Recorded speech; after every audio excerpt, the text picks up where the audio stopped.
Hello, my lovelies, and welcome back to District 103, Channel 3, with me, your host, Eileen Kerlin Walsh.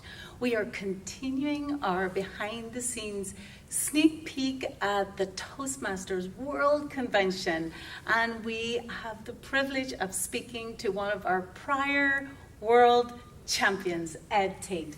Thank you, Eileen. Welcome, Ed, to Channel 3. Why don't you start by telling us a little bit about your journey to Toastmasters and your journey to that world stage? Wow. Have you ever had someone who saw something in you that you didn't see yourself? Absolutely. And so we had a gentleman who was part of my Cherry Creek Toastmasters in Denver, Colorado. And he saw something in me after being with the club for only a couple of months. And he says, Ed, you're good enough to compete in the World Championship of Public Speaking. Now, first, I didn't know what that was. And second of all, I was a little bit intimidated, to be honest with you. After I had established myself in the club, I was pretty good around here, but you know, to compete in the contest that was a world championship was a bit of intimidating. And after about a year, he wore me down. So I had a conversation with him, and I says, all right, here's the deal. I'm going to enter this competition, and after I lose, we'll never have this competition. We'll never have this conversation again. And I never lost. So again, he saw something in me that I didn't see in myself, and it's completely changed my life. So he served as a mentor of sorts. Absolutely. And have you done that for other Toastmasters? Absolutely. I have started a number of clubs. For example, I'm the former training director of something called the Denver Rocky Mountain News. Now, for the younger people, a newspaper is how we used to get information before there was Facebook. But I started the club, a corporate club for the Rocky Mountain News, which is one of the 2 daily newspapers. I have sponsored about a half a dozen other clubs in terms of getting them started, getting them off the ground. Beautiful. And what about a secret or a tip? Or what was it in you? Did you have a gift? Do you have to have a gift to become a world champion? Or did you just have a passion and an interest, and Toastmasters taught you how to be great? I think it's all of the above. And I think there's a couple, I guess, philosophies or strategies I had. One of them is, what's the universal? What's the universal message? What's the thing that everyone can relate to?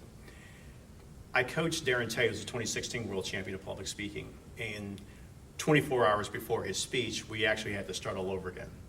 And he was focused on the trophy. And Craig Valentine, who was a 1999 World Champion, says, focus on the life. And it's if you focus on the life, then maybe they'll give you a trophy. So, and I've always thought that there's always someone who's suffering in silence in the audience. And if you can speak to that person who's suffering in silence in the audience, then I think that's the thing that separates you from everyone else, regardless of if you win or not. I think one of the geniuses of this competition is by competing, regardless if you win or not, you become a better speaker, but you also become a better person, and it goes to the credo of Toastmasters that you improve your confidence. Beautiful. And listening also. I have noticed watching your videos that you really bring audience participation to a whole new level. Mm-hmm. So is that your secret, or certainly one of your strengths, that you constantly have the audience with their arms wrapped around you? Audience participation is something that I think that's my ninja skill, if you will. But I do it not just to have fun. Research has shown the following, that typically people learn 3 different ways. Number 1, visually. Number 2, auditory, by listening. Or number 3, kinesthetic. People who learn kinesthetically by movement, it's only about 6 to 8% of the population. However, kinesthetic movement is the stickiest. So to the degree that you can get people moving with your message, it makes it memorable. It almost makes it permanent. For example, I gave a keynote speech for a pharmaceutical company called GlaxoSmithKline. I got them moving. As you just go to my YouTube channel, you can see some of the things that people do. I'm on the corner of New York City.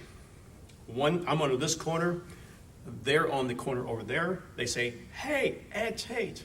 And they're saying, like, break preoccupation, frame the message, jump into the content. And that had been 4 to 5 years earlier. So there's a method to my madness, if you will. My goal here is to have fun, and also for the audience to learn. And what I've discovered is that getting movement as you're delivering your message, it makes it memorable. and you can't possibly miss that audience member who is suffering, whom you want to reach.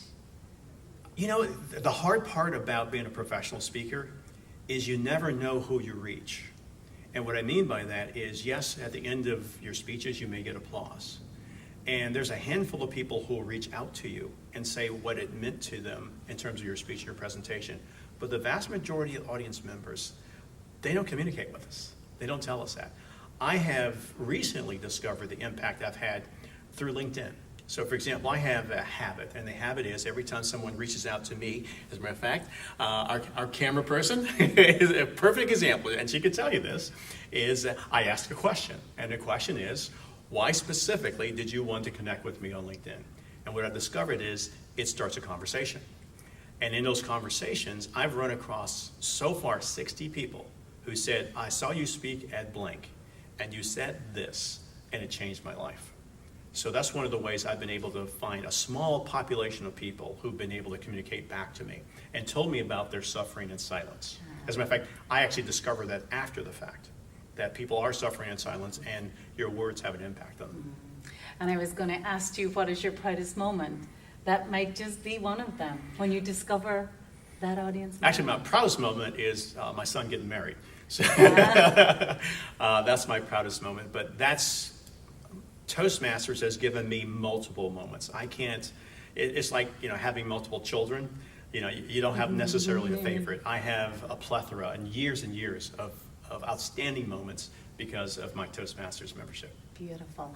And from that perspective of winning the world competition and all the years you've spent in Toastmasters and how it has changed your life, what would your ultimate advice be, not just to the contestants who are powering up now for their moment, but just to the regular Toastmaster members who are there to do a little bit better in their work presentation and maybe deliver their message to a slightly wider platform? Mm-hmm. Well, I've always said this, and Darren LaCroix says a similar phrase. The purpose of Toastmasters is not to be a better Toastmaster. The purpose of Toastmasters is to be better outside of Toastmasters. I'm a former executive in the computer industry. I've had thousands of people working for me. The best leadership program I've ever had, and companies have spent close to millions of dollars training me, has been Toastmasters. The best place on earth to improve your confidence is Toastmasters. So what I would say to Toastmasters is continue your journey. Pick a track, leadership, speaking, or both. You can't make a bad decision. You can't make a bad choice. And you will be better. And it carries over in all the areas of your life. It's not just Toastmasters you get better at. You get better at work. You get better in your personal relationships. It can't be contained in terms of the success that you'll have in your life. Even impromptu speaking. Okay, I'm the world champion of prepared speeches. Not so much for table topics. Well, your general conversation is beautiful, let me tell you, Tate. It has been a privilege talking to you. Maybe you could leave us with a favorite quote? Oh, wow. A favorite work? Oh, a favorite work. Well, my favorite, oh man, you put me on the spot here. Okay. One of your own. Let's face it, we could learn from the master. I have so many. One of my favorite quotes now is, there's a book called Insight, and the subtitle is Why Some People Have It and Others Don't. And I think that one of the best things that we can do, and Toastmasters helps us to do that, is have internal insight and also external insight. So as a resource, I highly recommend that. And the other thing I recommend is continue to read. Read books that you normally wouldn't read, because it'll expand your horizon and it'll make you better at table topics. Brilliant, which we all need to get better at. What a brilliant way to end. Thank you so much, Ed. Thanks for sharing. Thank you, viewers, for watching, and we will see you next time on D103 Channel 3.